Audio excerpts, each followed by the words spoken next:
Indian legends unfolded. इतिहास हमें अक्सर जीतने वालों की कहानियां सुनाता है, लेकिन कुछ कहानियां ऐसी होती हैं जो जीत से नहीं, बलिदान से अमर होती हैं। ये कहानी है उस योद्धा की जिसे मारने के लिए एक सम्राट को अपनी पूरी उम्र झोंकनी पड़ी, लेकिन फिर भी वो सम्राट उसे तोड़ नहीं सका। ये कहानी है उस राजा की जिसकी आंखें फोड़ दी गईं, जिसकी जीभ काट दी गई, जिसके शरीर को यातनाओं से छलनी कर दिया गया, लेकिन जिसके शब्द आज भी इतिहास के सीने में गूंजते हैं। ये कहानी है स्वराज्य के उस उत्तराधिकारी की जो युवराज बना, फिर छत्रपति बना और अंत में अमर बन गया। ये कहानी तलवारों की नहीं, ये कहानी रीढ़ की हड्डी की है। ये कहानी है युवराज संभाजी महाराज से लेकर छत्रपति संभाजी महाराज बनने तक, और फिर उस क्षण तक जहां एक इंसान मरता है और एक विचार जन्म लेता है। कई किताबों ने उन्हें गलत समझा, कई इतिहासकारों ने उन्हें अधूरा लिखा, लेकिन आज इंडियन लेजेंड्स अनफोल्डेड आपके सामने वो इतिहास रख रहा है जो तलवार से नहीं, सच से लिखा गया है। अगर आप ये जानना चाहते हैं कि एक बेटा मां के बिना कैसे बड़ा हुआ, एक युवराज अपनों से कैसे लड़ा, एक राजा ने धर्म के लिए मौत को कैसे ठुकरा दिया, और एक शहादत ने पूरे साम्राज्य को कैसे हिला दिया, तो ये कहानी आपके लिए है। क्योंकि ये सिर्फ इतिहास नहीं है, ये शौर्य की विरासत है। आप सुन रहे हैं इंडियन लेजेंड्स अनफोल्डेड, जहां इतिहास सिर्फ बताया नहीं जाता, खोला जाता है। 14 मई 1657। स्थान पुरंदर किला, सह्याद्री की गोद में बसा एक दुर्ग। उस दिन किले की हवाओं में अजीब सी गूंज थी। बादल आसमान में ठहरे हुए थे, जैसे स्वयं प्रकृति किसी महान आत्मा के आगमन की प्रतीक्षा कर रही हो। किले के भीतर राजमाता सईबाई प्रसव पीड़ा से जूझ रही थीं। बाहर भवानी माता के मंदिर में छत्रपति शिवाजी महाराज नंगे पांव खड़े थे, हाथ जोड़े हुए, आंखें बंद किए, होठों पर प्रार्थना थी। उसी क्षण भीतर से शिशु के रोने की पहली आवाज गूंजी। दाई कांपते हाथों से बाहर आई और बोली, महाराज, पुत्र रत्न हुआ है। उस क्षण छत्रपति शिवाजी महाराज की आंखों से आंसू बह निकले। उन्होंने भूमि को स्पर्श किया, भवानी माता की ओर देखा और कहा, हे मां भवानी, ये बालक केवल मेरा नहीं, ये स्वराज्य का रक्षक होगा। उस बालक का नाम रखा गया युवराज संभाजी महाराज। किसे ज्ञात था कि यही शिशु आगे चलकर पूरे मुगल साम्राज्य को थर्रा देगा और स्वयं इतिहास का सबसे कठोर बलिदान बनेगा। लेकिन सुख का यह पहला दीपक ज्यादा देर तक नहीं जला। 5 सितंबर 1659। उस दिन युवराज संभाजी महाराज मात्र 2 वर्ष के थे। उसी दिन राजमाता सईबाई का देहांत हो गया। जिस मां की गोद ने उन्हें जन्म दिया, उसका साया हमेशा के लिए छिन गया। किले में शोक छा गया। एक ओर स्वराज्य का भविष्य था, दूसरी ओर एक मां का सूना आंचल। अब युवराज संभाजी महाराज की मां बनी राजमाता जिजाऊ। राजमाता जिजाऊ कोई सामान्य दादी नहीं थी।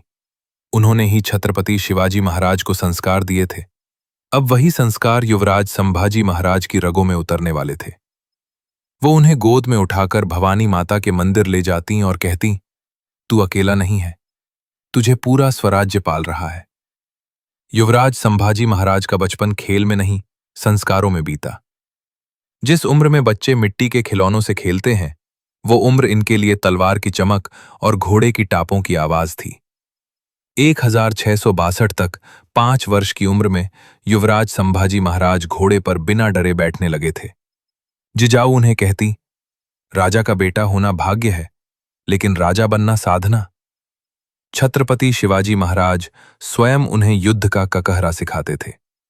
वो उन्हें केवल तलवार पकड़ना नहीं सिखाते थे, बल्कि ये भी समझाते थे कि तलवार कब उठानी है और कब नहीं।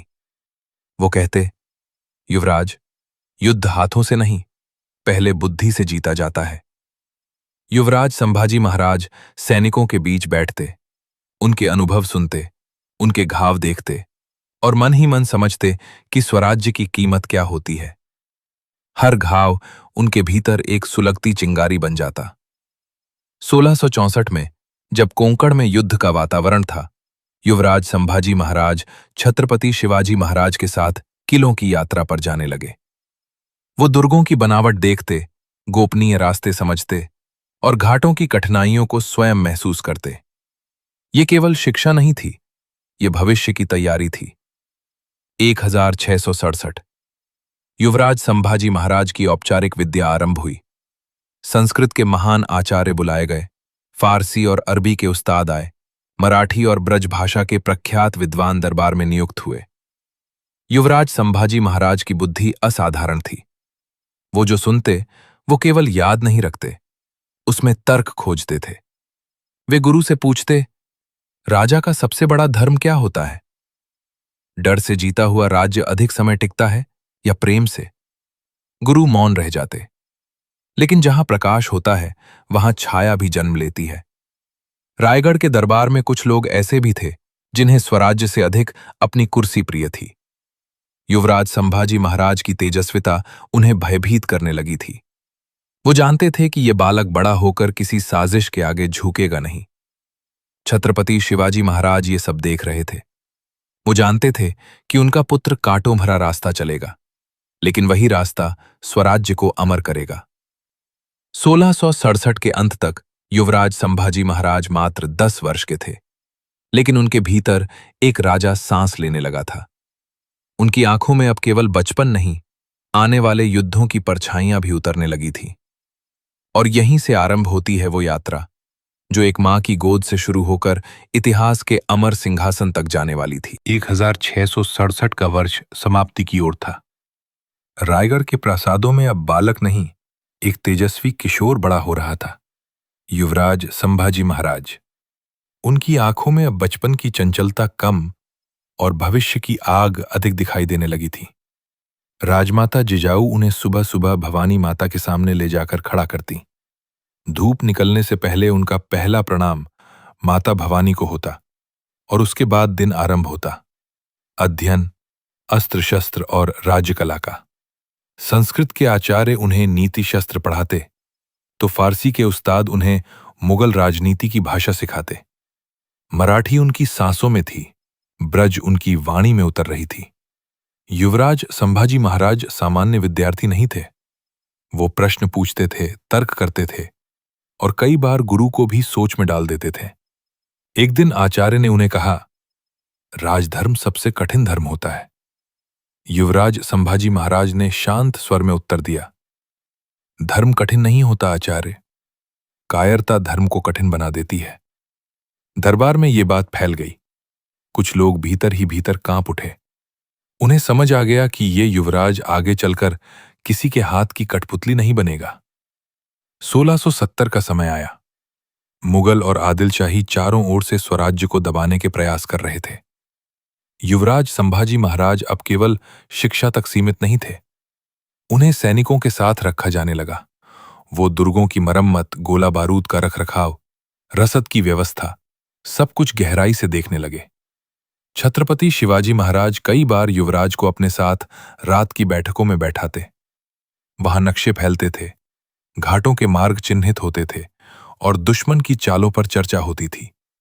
युवराज संभाजी महाराज चुपचाप सब देखते, सुनते और मन में सब संजोते। बाहर वो कम बोलते थे, पर भीतर उनकी बुद्धि युद्ध रच रही होती थी। 1672 में पहली बार उन्हें सीमित सैन्य दल का दायित्व सौंपा गया। ये कोई बड़ी लड़ाई नहीं थी, लेकिन उद्देश्य स्पष्ट था। युवराज को मैदान की असली मिट्टी चखानी थी।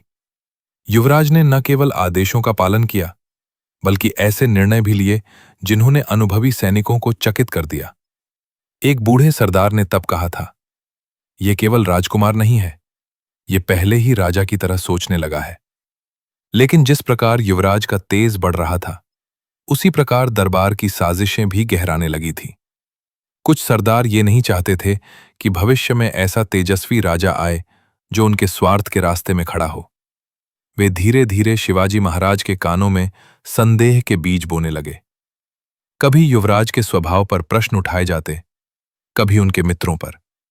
छत्रपति शिवाजी महाराज बहुत कुछ समझते थे, लेकिन सामने कुछ कहते नहीं थे। वो जानते थे कि शेर का बच्चा अगर आंधी में भी खड़ा रह गया तो वही असली उत्तराधिकारी होगा। युवराज संभाजी महाराज को भी ये सब दिखाई देता था। उन्हें पता था कि कुछ नजरें उनके विरुद्ध काम कर रही हैं, लेकिन उन्होंने कभी अपनी चाल नहीं बदली। वो सीधापन ही उनकी सबसे बड़ी शक्ति और सबसे बड़ा खतरा भी था। 1673 आते आते युवराज संभाजी महाराज ने अनेक काव्य और नीति ग्रंथों का अध्ययन कर लिया था। संस्कृत में उनका रस इतना गहरा था कि स्वयं आचार्य उनका सम्मान करने लगे थे। वही युवराज आगे चलकर बुद्ध भूषण जैसा ग्रंथ लिखेंगे, ये किसी ने तब नहीं सोचा था। फिर आया वो ऐतिहासिक वर्ष 1674। रायगढ़ में असामान्य हलचल थी।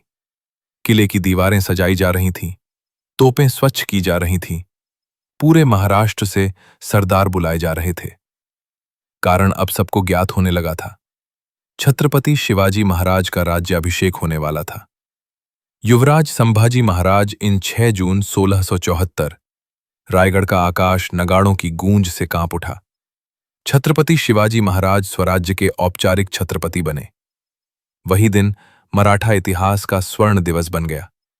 उसी दरबार में सभी प्रमुख सरदारों और राजाओं की उपस्थिति में युवराज संभाजी महाराज को औपचारिक रूप से उत्तराधिकारी के रूप में स्वीकार किया गया। पूरे राज्य में संदेश गया कि स्वराज्य का भविष्य अब सुनिश्चित हाथों में है। लेकिन इसी क्षण कुछ आंखों में ईर्ष्या की आग भी जल उठी। राजमाता जिजाऊ ने युवराज संभाजी महाराज की ओर देखकर कहा, अब तुम्हारा हर कदम केवल तुम्हारा नहीं रहेगा, अब वो स्वराज्य का कदम होगा। युवराज संभाजी महाराज ने सिर झुका लिया। वो जानते थे कि अब उनका जीवन पूरी तरह बदल चुका है। और इसी के साथ युवराज का शिक्षा काल समाप्त हुआ।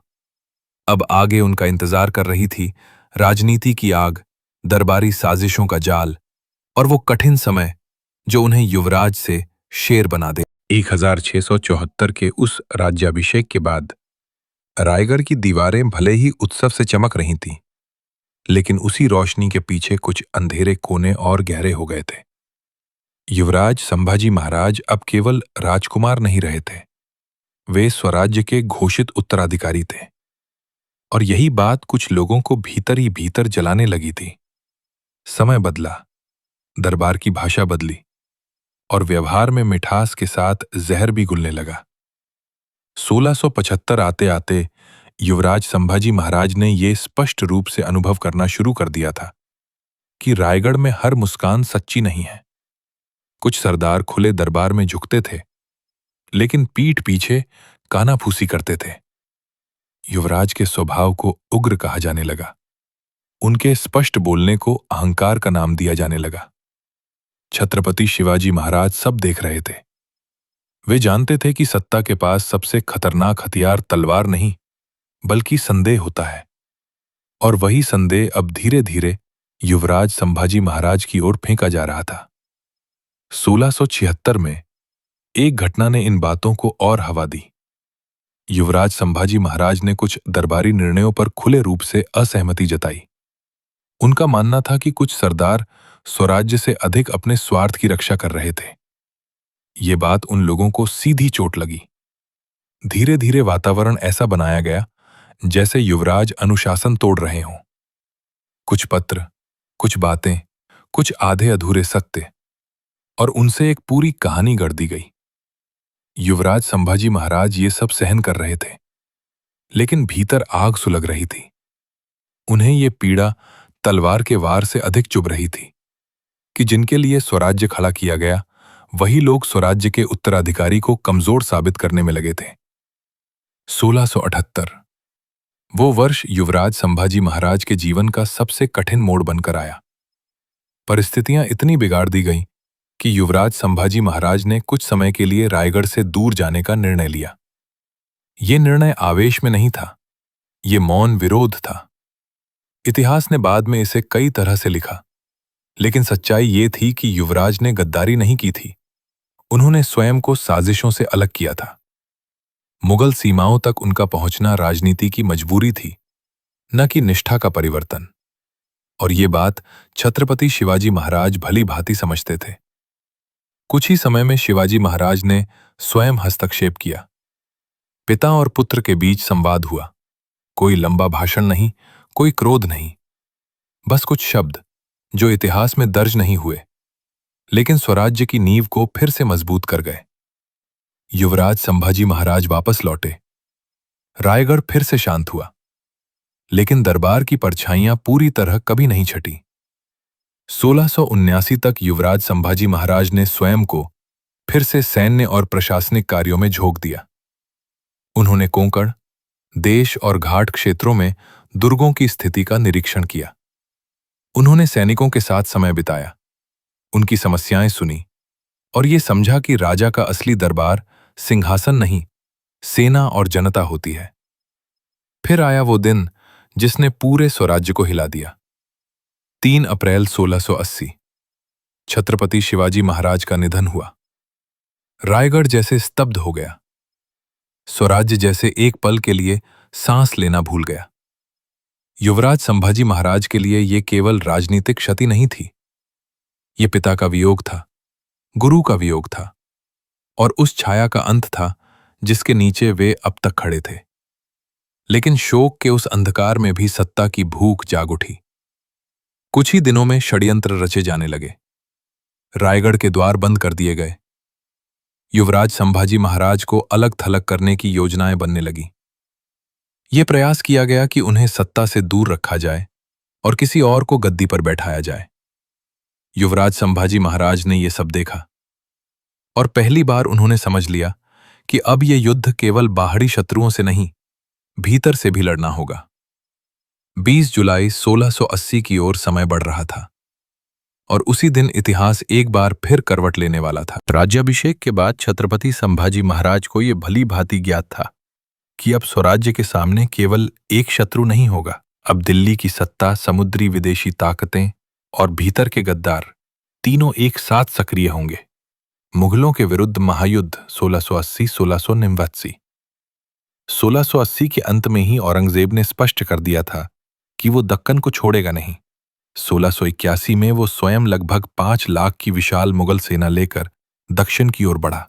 इतिहास में पहली बार कोई मुगल बादशाह अपने पूरे जीवन को युद्ध क्षेत्र में उतारने जा रहा था। लेकिन छत्रपति संभाजी महाराज ने उसे वो युद्ध नहीं दिया जिसकी उसे आदत थी। मराठा सेना ने खुले मैदान में भिड़ने से इनकार कर दिया। किले मजबूत कर दिए गए, घाटों के रास्ते नियंत्रित कर लिए गए, रसद के मार्ग काट दिए गए। रात के अंधेरे में मराठा टुकड़ियां मुगल शिविरों पर टूट पड़ती, घोड़े मार दिए जाते, अनाज जला दिया जाता और सूरज उगने से पहले मराठा गायब। मुगल सेना जीतती नहीं थी, वो धीरे धीरे थकती थी। औरंगजेब ने बाद में लिखा भी कि हम जिस शत्रु से लड़ रहे हैं वो सामने नहीं आता, लेकिन हर जगह मौजूद है। यही छत्रपति संभाजी महाराज की सबसे बड़ी विजय थी। बुरहानपुर आक्रमण 1681-1682। जब औरंगजेब दक्कन में फंसा हुआ था, तब छत्रपति संभाजी महाराज ने युद्ध का दायरा बदल दिया। मराठा सेना अचानक उत्तर की ओर बढ़ी।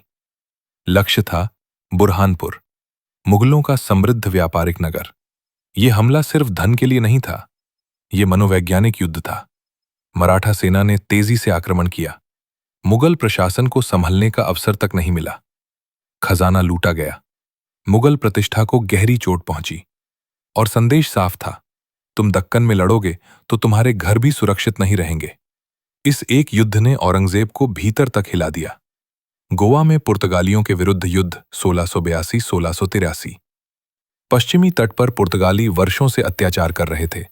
जबरन धर्मांतरण, मंदिरों का विध्वंस, स्थानीय लोगों पर अत्याचार। छत्रपति संभाजी महाराज ने ये सब अनदेखा नहीं किया। मराठा सेना गोवा की सीमा तक पहुंची, किले घेर लिए गए, पुर्तगाली सेना बिखरने लगी।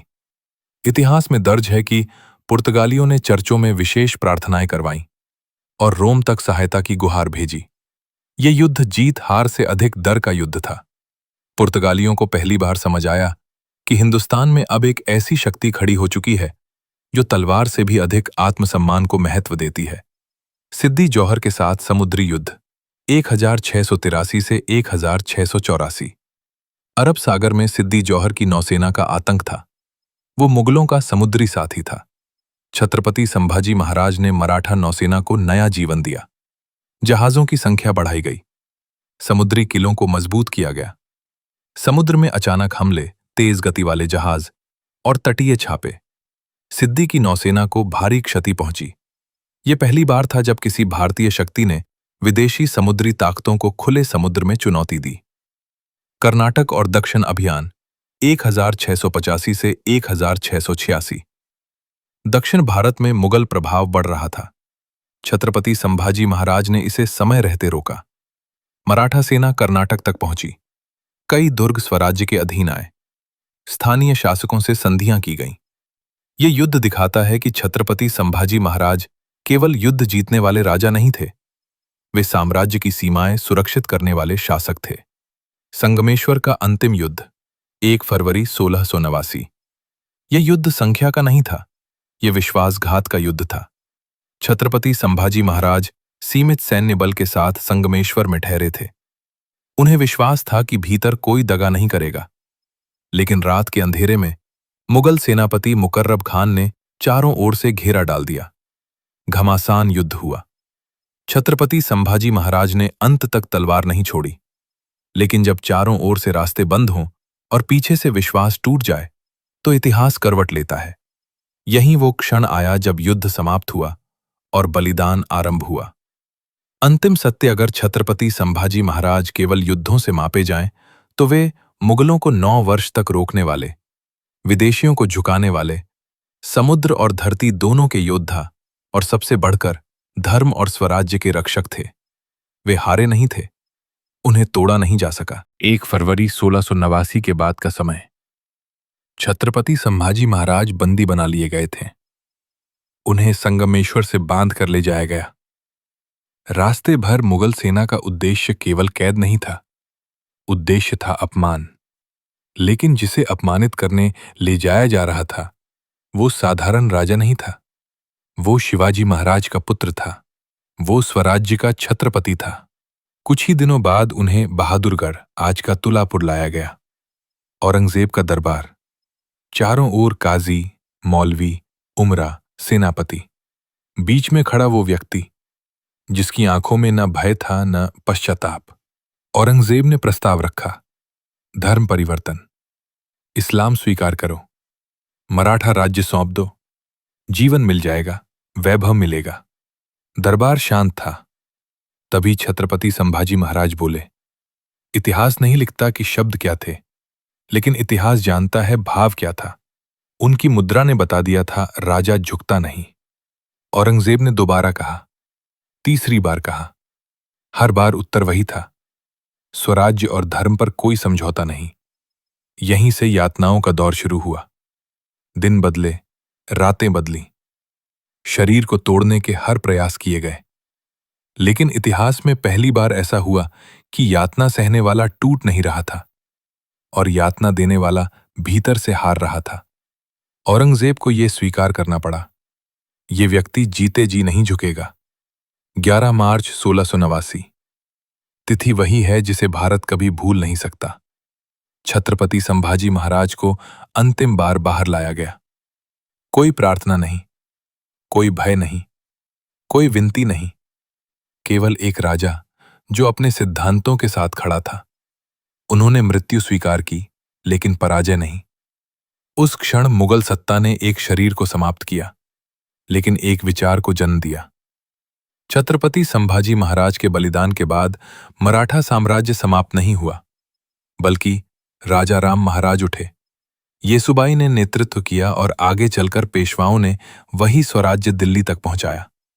औरंगजेब दक्कन में ही मर गया, थका हुआ, पराजित मन से। और जिस व्यक्ति को वो मिटाना चाहता था वो इतिहास में अमर हो गया। छत्रपति संभाजी महाराज केवल एक राजा नहीं थे, वे युद्ध की रणनीति थे, धर्म की ढाल थे, स्वराज्य की आत्मा थे। और उनका बलिदान ये सिखाता है, राजा बलिदान दे जाता है लेकिन आत्मसम्मान नहीं। इंडियन लेजेंड्स अनफोल्डेड के लिए ये कथा यहीं समाप्त नहीं होती। ये हर उस व्यक्ति के भीतर जारी रहती है जो अन्याय के सामने झुकता नहीं। जय भवानी, जय शिवाजी, जय छत्रपति संभाजी महाराज।